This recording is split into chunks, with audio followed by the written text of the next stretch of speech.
Hello student, आप देख रहे हैं यूट्यूब चैनल है साइलेंट स्टडी पॉइंट। तो इस चैनल में बीएससी थर्ड ईयर के स्टूडेंटों के लिए कॉम्प्लेक्स एनालिसिस में टॉपिक चल रहा है एनालिटिक फंक्शन। तो पिछले वीडियो में एनालिटिक फंक्शन के बारे में जानकारी दी थी और किसी पॉइंट पर फंक्शन एनालिटिक चेक करने के लिए कुछ क्वेश्चंस भी बताए थे। कॉची रीमान इक्वेशन किसी पॉइंट पर सेटिस्फाइड कैसे होंगी, इनका फार्मूला बताया था, इसके क्वेश्चंस बताए थे। तो आज स्टूडेंट किसी डोमेन में फंक्शन एनालिटिक है इस टाइप की प्रॉब्लम को पढ़ेंगे और इसमें एक दो रिजल्ट हैं, उन रिजल्ट को यूज करते हैं। तो यहाँ पर देखते हैं स्टूडेंट, पहला रिजल्ट है, ये नोट लिखा हुआ है, if function w equal to F Z is analytic in a domain D. अगर किसी डोमेन में फंक्शन एनालिटिक है स्टूडेंट तो एक रिजल्ट निकलता है, इसकी एक थ्योरम है, उस थ्योरम से ये रिजल्ट निकला हुआ है, D W upon D Z equal to del W upon del X. D W upon D Z equal to del W divided by del X. और स्टूडेंट कभी कभी ऐसा होता है कि फंक्शन की वो कंडीशन बतानी होती है कि जहाँ पर फंक्शन एनालिटिक होना बंद हो जाता है, उन पॉइंटों को निकालो किन पॉइंटों पर फंक्शन एनालिटिक नहीं होता है।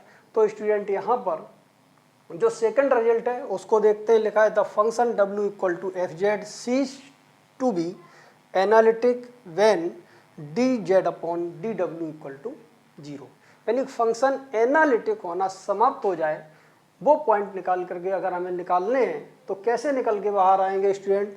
तो यहाँ पर D Z upon D W की वैल्यू निकाल करके उसको 0 के इक्वल पुट करेंगे और हम z की वैल्यू फाइंड करेंगे स्टूडेंट। तो वहाँ से z की जो वैल्यू आएगी, वहाँ पर जो पॉइंट निकलेंगे z के, उन पॉइंटों पर फंक्शन एनालिटिक नहीं होता है। तो इस टाइप के क्वेश्चन पूछे जाते हैं स्टूडेंट।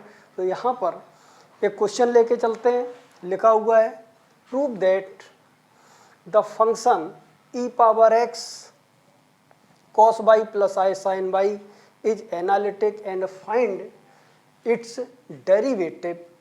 तो ये पूछा गया स्टूडेंट कि फंक्शन एनालिटिक है, और जब जनरल बात करते हैं तो किसी डोमेन की बात करते हैं स्टूडेंट, फंक्शन किसी डोमेन में एनालिटिक है कि नहीं है और इसका डेरिवेटिव कैसे निकालते हैं। तो डेरिवेटिव का फार्मूला ये है, पहले चेक करते हैं फंक्शन एनालिटिक है कि नहीं, इसके बाद डेरिवेटिव का फार्मूला है D W upon D Z equal to del W upon del X.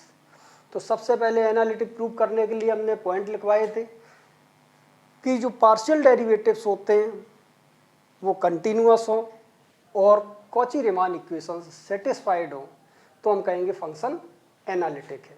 तो यही यहाँ पर देखते हैं। सबसे पहले यहाँ पर स्टेप नंबर फर्स्ट में, तो स्टूडेंट यहाँ पर लिखते हैं स्टेप नंबर फर्स्ट, फंक्शन लिखा हुआ है, इसे हम w लिख सकते हैं या एफ जेड लिख सकते हैं। तो यानी कि यहाँ पर लिखा w या फिर इसको यहाँ पर लिख दिया F Z equal to E power X और लिखा हुआ है यहाँ पर cos of y plus I into sine Y. तो अब देखते हैं स्टूडेंट, यहाँ पर एफ जेड को यहाँ पर लिख सकते हैं u प्लस आई वी। तो यहाँ पर वैल्यू आती है ई पावर एक्स और यहाँ पर लिखते हैं cos ऑफ y प्लस का यहाँ पर ये आ जाएगा इंटू आई इंटू साइन वाई। कंपेयर करेंगे तो यहाँ पर u की जो वैल्यू आएगी वो यहाँ पर लिखते हैं ई पावर एक्स इंटू यहाँ पर cos ऑफ y, फिर यहाँ पर हम b की वैल्यू निकालते हैं ई पावर एक्स इंटू में यहाँ पर लिखते हैं sine of y। Four partial derivative निकालेंगे। सबसे पहले यहाँ पर निकालते हैं del u divided by del x, यानी x के रेस्पेक्ट में पार्शियल डिफरेंशिएशन करना है स्टूडेंट। तो ये वेरिएबल है और ये कांस्टेंट है, तो ई पावर x का ई पावर x होगा, cos ऑफ y यहाँ पर इस तरीके से ही लिखेंगे। इसके बाद यहाँ पर del u divided by del y निकालते हैं स्टूडेंट, y के रेस्पेक्ट में पार्शियल डेरिवेटिव करेंगे तो ई पावर x ये कांस्टेंट होगा और cos y का डिफरेंशिएशन साइन y माइनस के साथ। इसी तरीके स्टूडेंट यहाँ पर निकालते हैं del v divided by del x, तो x के रेस्पेक्ट में करते हैं तो ई पावर x यहाँ पर आता है साइन ऑफ y और इस तरीके स्टूडेंट यहाँ पर del v divided by del y निकालेंगे। तो y के रेस्पेक्ट में इसका डिफरेंशिएशन करते हैं पार्शियल, तो ई पावर x और स्टूडेंट यहाँ पर आता है cos ऑफ y।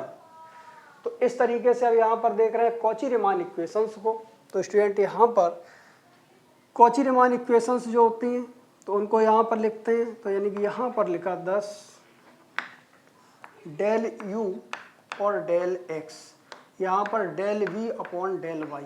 ये स्टूडेंट इनका आंसर बराबर होना चाहिए। तो del U upon del X और del V upon del Y, इसकी value e power X cos Y, यहाँ पर भी e power X cos Y, यानी कि ये वैल्यू इस वैल्यू के इक्वल है। तो कॉची रीमान पहली कंडीशन सेटिस्फाइड। और दूसरी इक्वेशन कॉची रीमान की होती है student del U divided by del Y minus का del V divided by del X.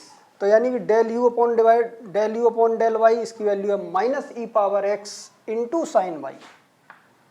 और student del V upon del X में अगर हम माइनस लगाते हैं तो minus e power X sine Y, यानी कि ये दोनों वैल्यू स्टूडेंट बराबर आएंगे अगर हम माइनस लगाएंगे।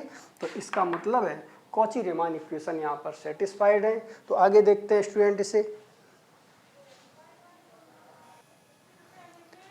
तो यहाँ पर देखते हैं स्टूडेंट लिखा हुआ है 10 Cauchy Riemann equations are satisfied. तो एनालिटिक होने के लिए कॉची रीमान इक्वेशन सेटिस्फाइड और पार्शियल डेरिवेटिव्स जो निकाले हुए हैं स्टूडेंट वो सब कंटिन्यूअस हो किसी डोमेन में, यानी पर्टिकुलर पॉइंट की बात नहीं कर रहे हैं, यहाँ पर जनरल बात कर रहे हैं डोमेन की। तो हर पॉइंट पर चेक एक साथ हो रहा है स्टूडेंट।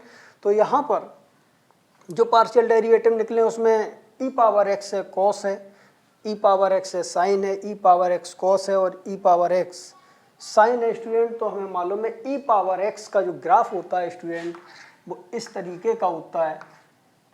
ये ग्राफ होता है ई पावर एक्स का, यानी y equal to E power X. और ये हर जगह स्टूडेंट कॉन्टिन्यूअस होता है, कहीं पर ग्राफ किसी भी पॉइंट पर डिसकॉन्टिन्यूअस नहीं होता है, यानी कहीं कटा हुआ नहीं होता है स्टूडेंट। तो ये कॉन्टिन्यूअस होता है। और जो साइन फंक्शन होता है, साइन फंक्शन स्टूडेंट इस तरीके का चलता है, ये हर पॉइंट पर कॉन्टिन्यूअस होता है। और कॉस फंक्शन होता है स्टूडेंट, इसका ग्राफ जो होता है वो इस तरीके का होता है।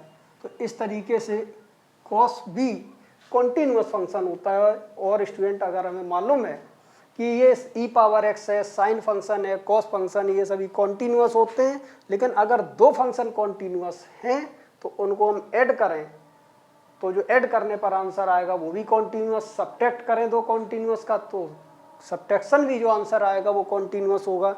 अगर दो फंक्शन कॉन्टिन्यूअस हैं और उनका इनटू करते हैं तो भी स्टूडेंट जो आंसर आता है वो भी कॉन्टिन्यूअस फंक्शन होता है। इस तरीके से यहाँ पर कॉस भी कॉन्टिन्यूअस है, ई पावर एक्स भी कॉन्टिन्यूअस है, तो दोनों का इनटू करने से जो नया फंक्शन बना स्टूडेंट तो ये कॉन्टिन्यूअस होगा। इसी तरीके से ये भी कॉन्टिन्यूअस होगा, ये भी कॉन्टिन्यूअस होगा और ये भी कॉन्टिन्यूअस होगा। इसलिए 4 पार्शियल डेरिवेटिव्स हैं तो स्टूडेंट ये सभी कॉन्टिन्यूअस होंगे। तो एनालिटिक होने के लिए कॉची रीमान इक्वेशन सेटिस्फाइड और पार्शियल डेरिवेटिव कंटिन्यूअस हो। तो यहाँ पर स्टूडेंट कॉची रीमान भी सेटिस्फाइड है, पार्शियल डेरिवेटिव भी कॉन्टिन्यूअस है। तो लिखा है clearly the 4 partial derivative del U del X, del U del Y, del V del X and del V del Y are continuous everywhere, हर जगह continuous हैं। Hence the function F Z is analytic. तो इसलिए ये function जो given function है ये analytic होगा स्टूडेंट। तो इस तरीके से एनालिटिक प्रूव करने के लिए कंडीशन है, दोनों ही कंडीशन प्रूव करनी है, कॉची रीमान इक्वेशन और partial derivative continuous. Not analytic prove करने के लिए हम प्रूव करते हैं या तो कॉची रीमान सेटिस्फाइड ना हो किसी पॉइंट पर, या फिर फंक्शन डिफरेंशिएबल ना हो उस पॉइंट पर, तो हम कहते हैं कि फंक्शन डिफरेंशिएबल नहीं होता है, इसलिए ये एनालिटिक नहीं होता है। लेकिन यहाँ पर एनालिटिक प्रूव करना है तो एनालिटिक के लिए कॉची रीमान इक्वेशन सेटिस्फाइड हो, पार्शियल डेरिवेटिव कंटिन्यूअस हो। इसलिए स्टूडेंट ये क्वेश्चन यहाँ पर था। एक अगला क्वेश्चन लेकर के चलते हैं, बहुत इंपॉर्टेंट क्वेश्चन है। और अभी स्टूडेंट इसमें अभी अगला क्वेश्चन सॉल्व करने से पहले यहाँ पर एक पॉइंट और पूछा गया है, एंड फाइंड इट्स डेरिवेटिव। और इस एनालिटिक फंक्शन अगर है तो इसका डेरिवेटिव कितना होगा स्टूडेंट, तो डेरिवेटिव निकालना है। तो अगला स्टेप चलते हैं डेरिवेटिव के लिए।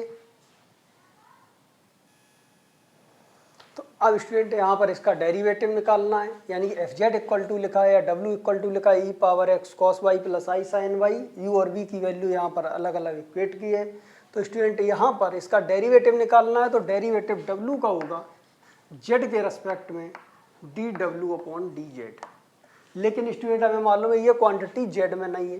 अगर जेड में होती तो फिर इसका हम डायरेक्ट डिफरेंशिएशन कर देते, लेकिन स्टूडेंट ये जेड में नहीं, एक्स और वाई में है, तो इसलिए एक्स वाई में इसका रिजल्ट यहाँ पर ये नोट किया हुआ है। D W upon D Z की वैल्यू होती है del W upon del X.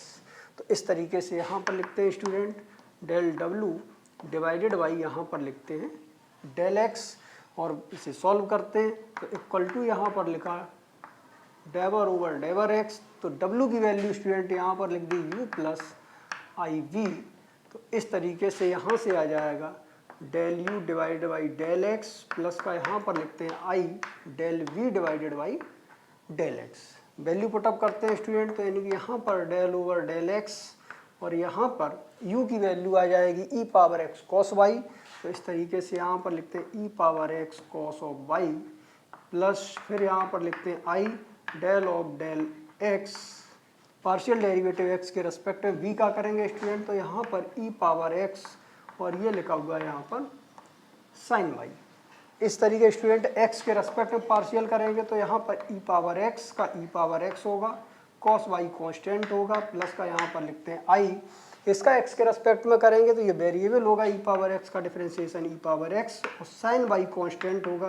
तो इस तरीके से साइन y आएगा स्टूडेंट। तो इस तरीके e पावर x इसमें कॉमन ले लिया और यहाँ से आ जाएगा cos y प्लस, तो ये यहाँ से वैल्यू मिल जाएगी cos y प्लस का i इंटू और यहाँ पर साइन y। इस तरीके स्टूडेंट इसका पार्शियल डेरिवेटिव होगा। अब अगला क्वेश्चन देखते हैं यहाँ पर।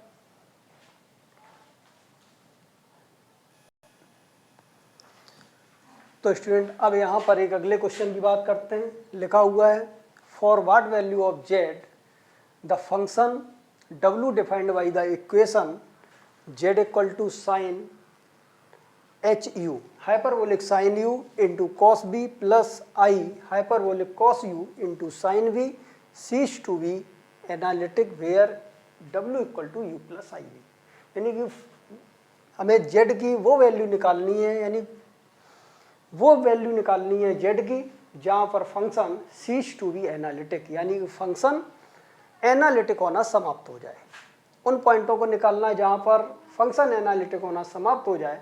तो ऐसा क्वेश्चन लगाने के लिए स्टूडेंट ये हमने यहाँ पर एक नोट लिखवाया था, the function w equal to F Z ceases to be analytic when D Z बटे डी डब्ल्यू इक्वल टू 0। तो इस तरीके स्टूडेंट हम यहाँ पर इसको सॉल्व करते हैं। तो बीएससी पार्ट 1 में कुछ फार्मूले पढ़े हैं, उन फार्मूलों को यहाँ पर देखते हैं स्टूडेंट। अगर कहीं पर भी साइन आई जेड लिखा हुआ है तो इसका आंसर आता है यहाँ पर आई हाइपरबोलिक साइन जेड, या हम इसको और करके लिख सकते हैं sine of H Z equal to I. इस तरफ ट्रांसफर करेंगे तो माइनस आई हो जाएगा, और स्टूडेंट यहाँ पर लिखते हैं साइन ऑफ आई जेड। इसी तरीके स्टूडेंट अगर यहाँ पर लिखा हुआ है कॉस ऑफ आई जेड, तो कॉस ऑफ आई जेड की वैल्यू यहाँ पर कॉस ऑफ एच जेड, या कॉस एच जेड की वैल्यू कॉस आई जेड। तो स्टूडेंट इन दो फार्मूलों का यहाँ पर यूज है। देखते हैं ये बीएससी पार्ट 1 में पढ़े हुए फार्मूले हैं। तो यहाँ पर लिखा हुआ है Z equal to hyperbolic sine U into यहाँ पर लिखते हैं कॉस ऑफ बी प्लस यहाँ पर आई इंटू यहाँ पर हाइपरबोलिक कॉस वी और इंटू यहाँ पर लिखते हैं साइन ऑफ वी। अब स्टूडेंट इन फार्मूलों का यूज करते हैं। तो यानी कि यहाँ पर लिखा हुआ है Z equal to sine hyperbolic sine U को हम लिख सकते हैं माइनस का I sine I into U, तो यहाँ पर माइनस आई साइन और यहाँ पर आई इंटू यू, और स्टूडेंट यहाँ पर आ जाएगा कॉस बी। या तो सभी में एच बना दें या एच हटा दें, तो इसलिए हमने एच यहाँ से हटाया है, प्लस का यहाँ पर लिखते हैं आई, इसमें भी एच नहीं है, इसको भी एच हटाएंगे तो cos H U cos H we की वैल्यू यहाँ पर इस फार्मूले से लिखेंगे। कॉस एच जेड बराबर कॉस आई जेड होता है, तो स्टूडेंट यहाँ पर कॉस ऑफ आई वी हो जाएगा और इंटू में यहाँ पर लिखते हैं साइन वी। इस तरीके स्टूडेंट यहाँ पर जेड इक्वल टू माइनस आई अगर हम इससे कॉमन ले लेंगे तो यानी कि यहाँ पर ये कंडीशन आ जाएगी sine of I U into यहाँ पर लिखते हैं कॉस वी, माइनस का आई कॉमन आ गया बाहर, तो फिर यहाँ पर लिखते हैं कॉस ऑफ आई वी और इंटू में यहाँ पर लिखते हैं साइन वी, यानी कॉस एच यू है यहाँ पर, तो स्टूडेंट यहाँ पर आ जाएगा कॉस आई यू। तो इस तरीके से यहाँ पर आगे चलते हैं। z इक्वल टू माइनस लगाया, आई लिखेंगे, sign A cos B minus cos A sine B. तो स्टूडेंट यहाँ पर फार्मूला मिलता है साइन ए माइनस बी का, तो साइन आई यू माइनस का बी। इस तरीके से यहाँ पर आता है स्टूडेंट माइनस का, इसमें यहाँ पर लिखते हैं साइन आई कॉमन लेंगे यहाँ से, तो u minus V upon I आएगा स्टूडेंट। इस तरीके से आई अगर डिवाइड से यहाँ ट्रांसफ़र होगा तो स्टूडेंट यहाँ पर माइनस आई आता है, ऊपर नीचे कॉन्जुगेट का इंटू कर दें और इसे सॉल्व कर दें। तो इस तरीके से यहाँ पर लिखते हैं स्टूडेंट माइनस का आई, और इसको यहाँ पर लिखते हैं साइन ऑफ आई, और इसको लिखते हैं u प्लस आई वी, और student u plus I V की जगह पर हम लिख सकते हैं w। तो इस तरीके से यहाँ पर आ जाएगा z इक्वल टू माइनस का आई और साइन ऑफ आई w, और फार्मूला स्टूडेंट अब यहाँ पर लगाते हैं minus I sine I Z equal to sine H Z, यानी कि ये दोनों आई अटके माइनस में, यहाँ पर एच लगेगा। तो इस तरीके से यहाँ पर आ जाएगा जेड इक्वल टू, और स्टूडेंट यहाँ पर आ जाएगा साइन हाइपरबोलिक साइन डब्लू। और स्टूडेंट अब यहाँ पर अगर हम डब्लू की वैल्यू निकालते हैं तो डब्लू की वैल्यू यहाँ पर आ जाएगी हाइपरबोलिक साइन इनवर्स जेड। और अब स्टूडेंट हमको निकालना है डी जेड बटे डी डब्लू या डी डब्लू बटे डी जेड। तो इसको हम यहाँ पर डिफ्रेंशिएट करते हैं जेड के रेस्पेक्ट में, तो D W upon D Z निकालेंगे स्टूडेंट, यानी कि यहाँ पर आ जाएगा डी ओवर डी जेड और हाइपरबोलिक इनवर्स साइन जेड। और इस तरीके से यहाँ पर D W divided by D Z equal to student इसका आंसर आता है 1 upon under root 1 plus Z का square. Hyperbolic inverse sine Z का फार्मूला होता है differentiation 1 upon under root 1 plus Z square. अब स्टूडेंट लिखा है the function ceases to be analytic D Z upon D W की वैल्यू 0 बराबर करेंगे, लेकिन स्टूडेंट यहाँ पर डी जेड बटे डी डब्ल्यू निकालते हैं, तो यानी कि यहाँ पर आता है डी जेड बटे डी डब्ल्यू इक्वल टू, तो यहाँ से मिल जाएगा under root 1 plus Z square.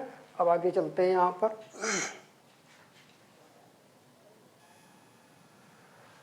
तो स्टूडेंट अब यहाँ पर लिखते हैं we know that the function w equal to F Z ceases to be analytic when D Z upon D W equal to 0। तो स्टूडेंट यहाँ पर D Z upon D W की वैल्यू निकल के आई है अंडर रूट 1 प्लस जेड का square और इक्वल टू यहाँ पर 0 आया, यानी कि यहाँ पर Z square plus 1 equal to 0। तो स्टूडेंट यहाँ से आ जाएगा जेड स्क्वायर इक्वल टू -1, और स्टूडेंट -1 को यहाँ पर लिख सकते हैं आयोटा का स्क्वायर। तो इस तरीके से यहाँ पर आ जाएगा z equal to plus minus I. तो स्टूडेंट यहाँ पर z की वो वैल्यू पूछी गई थी जहाँ पर फंक्शन एनालिटिक होना समाप्त होता है, तो वो वैल्यू निकल के आई है प्लस माइनस आई। तो इस तरीके से अगर पॉइंट पूछा जाता है स्टूडेंट तो इसका लगाने का ये मेथड है। अब एक नए टॉपिक पर चलते हैं। यहाँ पर हार्मोनिक फंक्शन क्या होते हैं, इनके कॉन्जुगेट क्या होते हैं, इस तरीके से यहाँ पर आगे देखते हैं इनकी डेफिनीशन और लगाने का मेथड।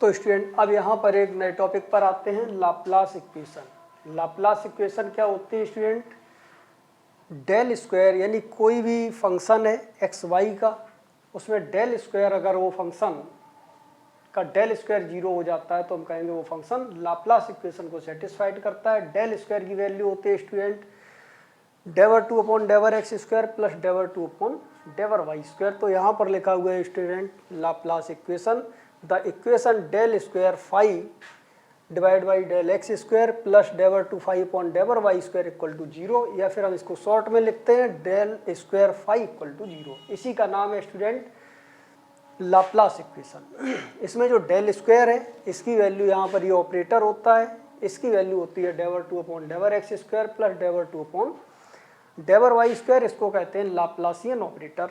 और इसके बाद आता है स्टूडेंट हार्मोनिक फंक्शन।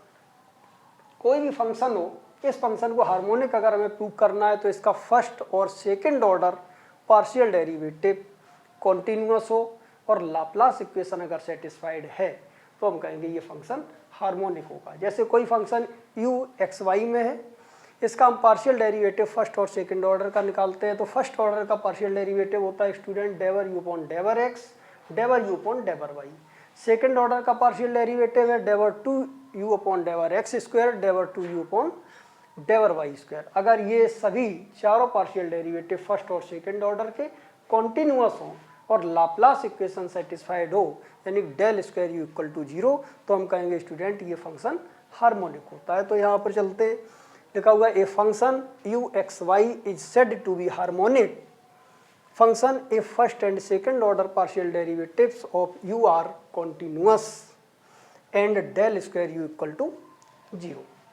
तो स्टूडेंट यहाँ पर एक नोट है, अगर कोई फंक्शन एनालिटिक है तो उसका रियल और इमेजिनरी पार्ट दोनों हार्मोनिक फंक्शन होते हैं, यानी कि उसके पार्शियल डेरिवेटिव फर्स्ट और सेकंड ऑर्डर वाले कॉन्टिन्यूअस होते हैं और दोनों में लाप्लास इक्वेशन सेटिस्फाइड होती है। अगर फंक्शन एनालिटिक है तो उसका रियल और इमेजिनरी पार्ट दोनों हार्मोनिक होते हैं। तो यानी कि यहाँ पर लिखा हुआ है F Z equal to U plus I V is analytic function. अगर एनालिटिक है तो U and B both are harmonic function, दोनों हार्मोनिक होंगे और दोनों एक दूसरे के कॉन्जुगेट होते हैं। यू का कॉन्जुगेट वी और वी का कॉन्जुगेट यू, वो यहाँ पर लिखा हुआ है स्टूडेंट कॉन्जुगेट हार्मोनिक फंक्शन। अगर फंक्शन एनालिटिक है तो u and b are called the conjugate harmonic function, तो ये एक दूसरे के कॉन्जुगेट हार्मोनिक फंक्शन बोले जाएंगे। इसके बाद स्टूडेंट यहाँ पर एक ऑपरेटर है डेल स्क्वायर, यानी डेवर टू अपॉन डेवर एक्स स्क्वायर प्लस डेवर टू अपॉन डेवर Y square equal to 4 times equivalent होता है 4 टाइम्स डेवर टू अपॉन डेवर जेड इंटू डेवर जेड बार। तो लिखा हुआ है स्टूडेंट डेवर टू डेवर एक्स स्क्वायर प्लस डेवर टू अपॉन डेवर वाई स्क्वायर इक्विवेलेंट 4 टाइम्स डेवर टू अपॉन डेवर जेड इंटू डेवर टू अपॉन डेवर जेड बार। तो इस तरीके स्टूडेंट यहाँ पर ये कुछ पॉइंट्स है, इनको याद रखना है, इन्हीं की बेस पर कुछ क्वेश्चन चल रहे हैं। आइए यहाँ पर कुछ क्वेश्चन देखते हैं।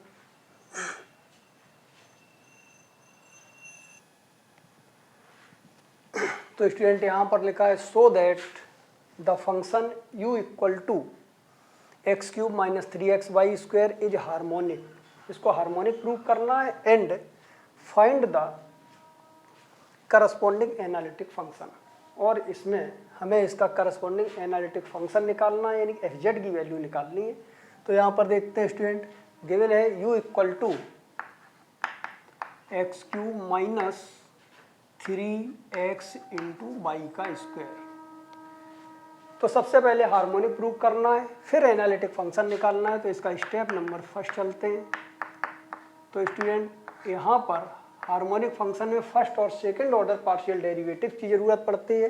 तो यहाँ पर फर्स्ट ऑर्डर जो इसका पार्शियल डेरिवेटिव्स है तो del U upon del X, इसकी वैल्यू निकालते हैं। तो यानी कि यहाँ पर आ जाएगा डेवर ओवर डेवर एक्स, यू की वैल्यू पुटअप करते हैं। तो यानी कि यहाँ पर एक्स क्यूब माइनस का 3x इंटू यहाँ पर वाई का स्क्वायर, एक्स के रेस्पेक्ट में डिफ्रेंशिएशन करेंगे तो यानी कि यहाँ पर आ जाएगा 3x स्क्वायर माइनस का 3 इंटू वाई का स्क्वायर। तो ये वैल्यू निकल के आई यहाँ पर डेवर यू अपॉन डेवर एक्स की। अब स्टूडेंट इसका सेकेंड ऑर्डर डेरिवेटिव निकालते हैं, यानी डेवर टू यू अपॉन डेवर एक्स का स्क्वायर, एक्स के रेस्पेक्ट में इसका यहाँ पर करेंगे, यानी ये वैल्यू यहाँ से आ जाएगी डेवर ओवर डेवर एक्स, और इसको यहाँ पर लिखते हैं डेवर यू अपॉन डेवर एक्स। सॉल्व करते हैं तो इक्वल टू यहाँ पर डेवर ओवर डेवर एक्स, और यहाँ पर डेवर यू अपॉन डेवर एक्स की वैल्यू लिखते हैं student 3x square minus 3y square. तो यहाँ पर आ जाएगा 3x स्क्वायर माइनस का 3y स्क्वायर, और इसका x के रेस्पेक्ट में डिफ्रेंशिएट करेंगे तो यहाँ 6x आएगा स्टूडेंट, और इसका 0 आएगा। इस तरीके से यहाँ पर डेवर 2u डिवाइडेड बाई डेवर यहाँ पर x स्क्वायर, इसका आंसर आ जाएगा 6x। इसके बाद में डेवर u अपॉन डेवर y निकालते हैं यहाँ पर। तो यानी एक तो रिजल्ट यहाँ पर ये आया स्टूडेंट, और इसी का सेकंड ऑर्डर डेरिवेटिव यहाँ पर ये निकल के आया। इसके बाद अब यहाँ पर बात करते हैं डेवर u अपॉन डेवर y की। तो इस तरीके से यहाँ पर आ जाएगा डेवर ओवर डेवर y, u की वैल्यू यहाँ पर एक्स क्यूब माइनस, तो यानी कि यहाँ से आ जाएगा एक्स क्यूब माइनस का 3x इंटू यहाँ पर वाई स्क्वायर आएगा। सॉल्व करेंगे y के रेस्पेक्ट में तो एक्स क्यूब का 0 होगा, माइनस का 3 इंटू 2 तो यानी कि 6xy। तो इस तरीके से यहाँ से डेवर यू अपॉन डेवर एक्स, डेवर यू अपॉन डेवर वाई, इसकी वैल्यू यहाँ से निकल के आ जाएगी माइनस का 6xy।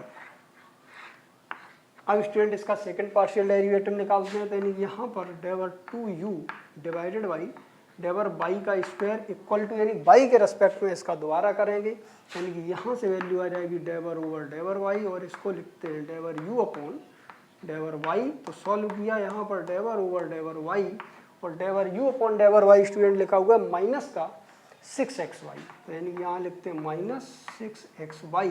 तो इस तरीके से यहाँ पर डेवर 2u डिवाइडेड बाई डेवर वाई का स्क्वायर इक्वल टू यहाँ पर आता है बाई के रेस्पेक्ट में करें स्टूडेंट माइनस का 6x कांस्टेंट होगा और बाई का हो जाएगा 1, तो इस तरीके से इसका आंसर आ जाएगा माइनस का 6x। तो इस तरीके से स्टूडेंट यहाँ पर फर्स्ट और सेकंड ऑर्डर जो पार्शियल डेरिवेटिव निकल रहे हैं, जो फर्स्ट ऑर्डर डेरिवेटिव है स्टूडेंट ये पॉलिनोमियल फंक्शन है, एक्स स्क्वायर ये भी पॉलिनोमियल है, ये भी पॉलिनोमियल, तो टोटल पॉलिनोमियल।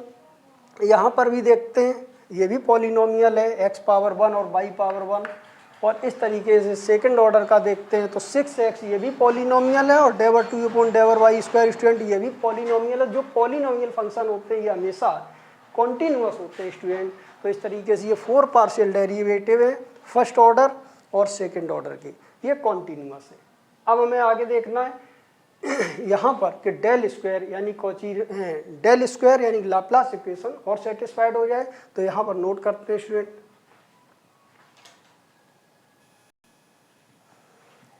तो यहाँ पर लिखा हुआ है student clearly first and second order partial derivatives of u are continuous and now अब लाप्लास इक्वेशन और चेक करना है स्टूडेंट, यानी लाप्लास इक्वेशन यहाँ पर लिखते हैं डेल स्क्वायर u, इसकी वैल्यू निकालते हैं। तो डेल स्क्वायर u की वैल्यू होती है स्टूडेंट डेवर 2u डिवाइडेड बाई डेवर एक्स स्क्वायर प्लस यहाँ पर लिखते हैं डेवर 2u डिवाइडेड बाई यहाँ पर आता है डेवर बाई का स्क्वायर, ये यहाँ पर प्लस का साइन है।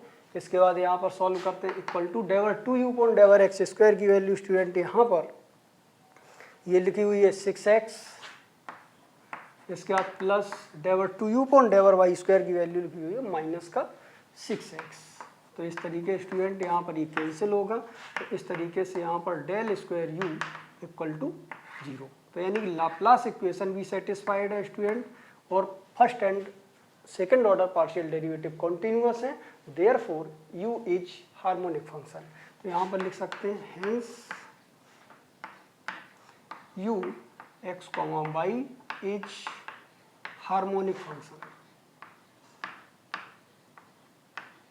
तो स्टूडेंट ये हार्मोनिक फंक्शन होता है, और इसके बाद अब स्टूडेंट हमें प्रूव करना है find the corresponding analytic function. अब हमें fz की वैल्यू निकालनी है, यानी केवल u गिवन है और fz हमें निकालना है, यानी कि v भी उसी में शामिल होगा। देखते हैं किस तरीके से निकालते हैं स्टूडेंट। और अब स्टूडेंट यहाँ पर एनालिटिक फंक्शन हमें यानी कि fz की वैल्यू निकालनी है, केवल u गिवन है, और fz कैसे निकलेगा इसको देखते हैं। तो यहाँ पर लिखा हुआ है एनालिटिक फंक्शन निकालना है, फंक्शन एनालिटिक है, यानी गिवन है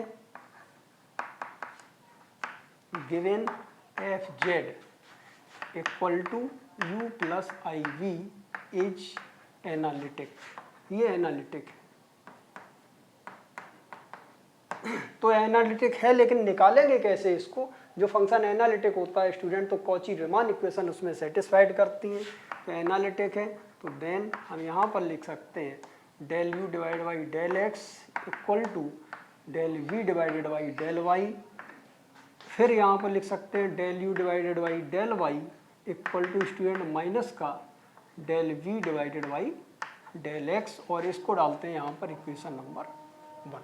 फंक्शन क्योंकि एनालिटिक है स्टूडेंट, इसलिए यहाँ पर D W upon D Z exist होगा, यानी कि एनालिटिक है। एनालिटिक का मतलब इसका डिफरेंशिएशन अगर हम कर दें तो ये एग्जिस्ट होगा, क्योंकि एनालिटिक फंक्शन डिफरेंशिएबल होता है।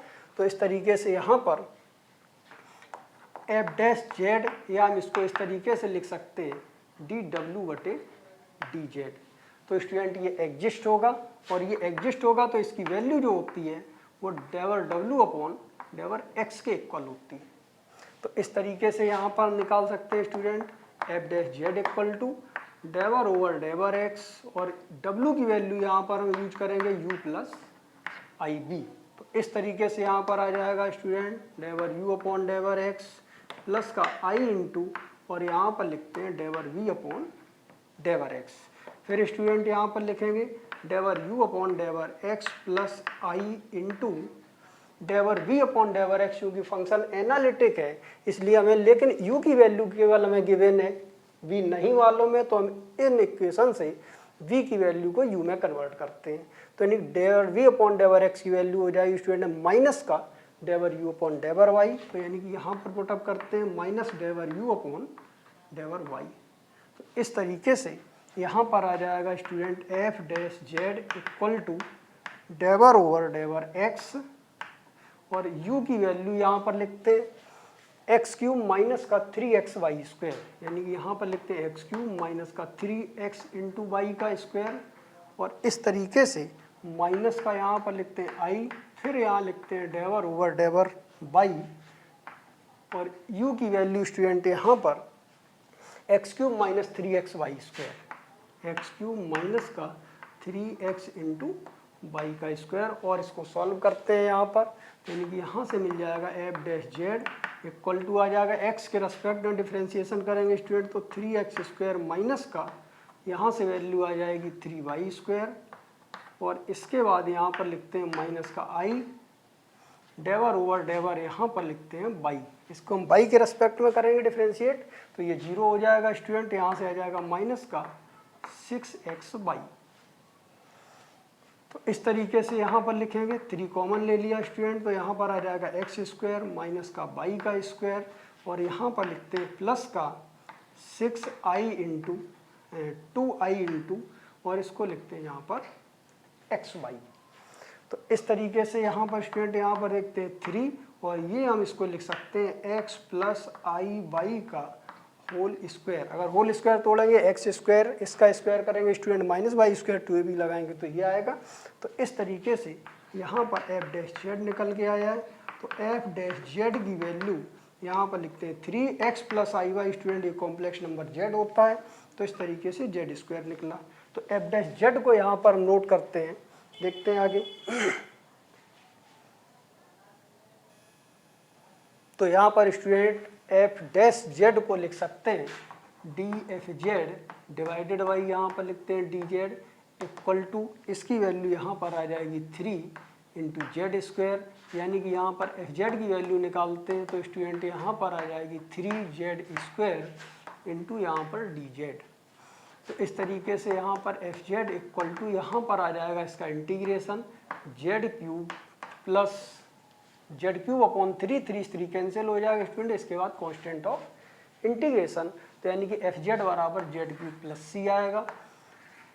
तो स्टूडेंट आज इस वीडियो में यहीं तक, अगला वीडियो इससे भी ज़्यादा इम्पोर्टेंट है, क्योंकि उसमें आप लोगों को बहुत नए टाइप के क्वेश्चन पढ़ने के लिए मिलेंगे, और आगे वीडियो में आप लोगों को यही पढ़ने के लिए मिलेगा, केवल यू गिवन है तो एफ जेड को हम डायरेक्ट कैसे निकालते हैं, यहाँ पर ये थोड़ा बड़ा प्रोसेस भी है, इसको हम डायरेक्ट एफ जेड निकालने का मेथड बताएंगे।